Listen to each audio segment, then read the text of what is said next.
गांव में सुबह की हरी धूल पर सूरज की किरणें झिलमिला रही थी। 18 वर्षीय सीमा एक किसान परिवार की बेटी थी। पिता खेत में हल चला रहे थे और माँ आंगन में रोटियां सेक रही थी।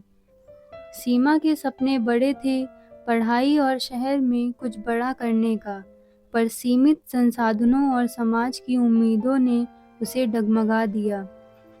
लड़की को पढ़ाने में भी पैसे गंवाए, लड़की की शादी करा दो, पढ़ाई क्यों? यही बातें गांव के बुजुर्ग कहते रहे।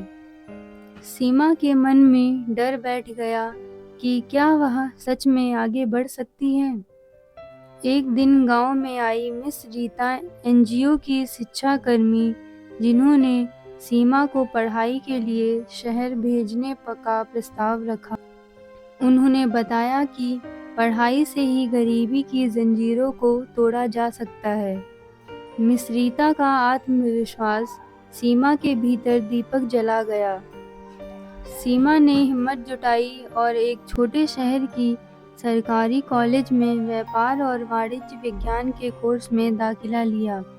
पर वहाँ उसका सामना शहर की तेज लाइफस्टाइल और महंगे खर्चों से हुआ। किराए के कमरे, कॉलेज की फीस और पुस्तकें, सब कुछ भारी लगने लगा। बड़े शहर की जिंदगी सीमा के लिए किसी नए युद्ध भूमि से कम नहीं थी। छोटे से गांव से आई सीमा को एक साथ कई चुनौतियों का सामना करना पड़ा। किराए का कमरा 3 और लड़कियों के साथ साझा करना पड़ा, जहां ना तो पर्याप्त जगह थी, ना ही शांति। कॉलेज में पढ़ाई का स्तर अलग था। अंग्रेजी माध्यम, तकनीकी शब्दावली और हाई क्लास माहौल, जिसने सीमा को शुरू में ही हीन भावना से भर दिया। ऊपर से समाज का ताना बाना भी साथ था। कुछ सहपाठी कहते, गांव की लड़की ट्यूशन पढ़ा के खर्च कैसे चलाएगी। लेकिन इसी कठिन समय में उसे कुछ सच्चे सहयोगी भी मिले। मिस रीता ने उसका साथ कभी नहीं छोड़ा और उसे बच्चों को पढ़ाने की ट्यूशन दिलाई, जिससे उसका कुछ खर्च निकलने लगा। कॉलेज में अनिल नाम के एक छात्र ने उसे लेखन और अंग्रेजी समझने में मदद की और उसकी ताकत बनने लगा।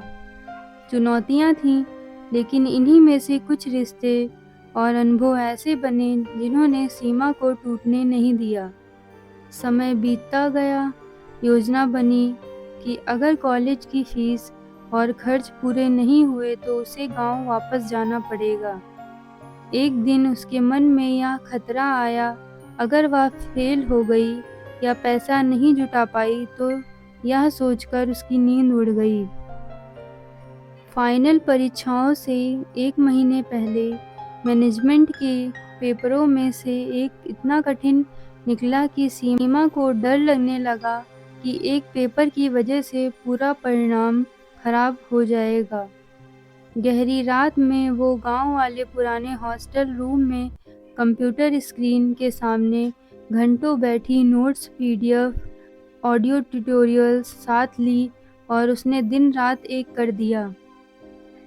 परीक्षाओं के नतीजे जब आए तो सीमा चौंक गई। उसने पूरे कॉलेज में तीसरा स्थान प्राप्त किया। साथ ही उसके ट्यूशन क्लास के स्टूडेंट की संख्या बढ़ गई, जिससे महीने का खर्चा आराम से चलने लगा। यह उसका पहला इनसाइड जर्नी था। सीमा ने सोचा, क्या वह अब यहीं रुक जाए या अपना सपना पूरा करे। तभी उसने तय किया कि वह एमबीए ज़रूर करेगी और अपने गांव और किसान परिवार की ज़िंदगी में बदलाव लाएगी। एमबीए में दाखिला लेने के लिए नया फाइनेंशियल एड लिया। नए शहर, नए दोस्त, नए पाठ्यक्रम, हर चीज़ चुनौतीपूर्ण थी। एक ऐसे समुदाय में जहां प्रतियोगिता भीषण थी, सीमा को दोबारा अपने आप पर शक हुआ। लेकिन खेती से प्राप्त अर्थशास्त्र की समझ और जीवन के संघर्षों ने उसे मजबूत बनाया। उसने हर प्रोजेक्ट को फुल इमोशन और मेहनत से पूरा किया। एमबीए पूरी हुई, पहली नौकरी एक कृषि स्टार्टअप में शुरू की। वहाँ उसकी जिम्मेदारी थी छोटे किसानों की उत्पादन विपणन योजना बनाना, वर्षा आधारित खेती योजना, बेहतर बीज, कॉन्ट्रैक्ट फार्मिंग पर उसकी दी सोच लागू हुई। साथ ही वह कॉलेज टाइम की ट्यूशन क्लास भी ऑनलाइन चलाने लगी और अपने गांव की लड़कियों को भी पढ़ाने लगी। सीमा अब उस लड़की की माँ बन चुकी है जो कभी किसान की बेटी थी और शहर के कोने-कोने में संघर्ष कर रही थी।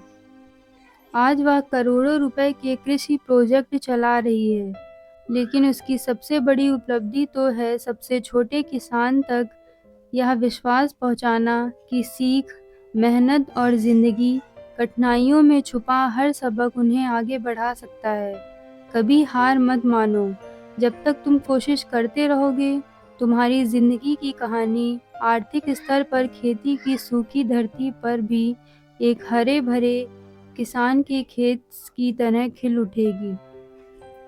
तो फ्रेंड्स, कैसी लगी मेरी स्टोरी? प्लीज़ कमेंट में ज़रूर बताइएगा। तो मिलते हैं नेक्स्ट वीडियो में। Bye bye.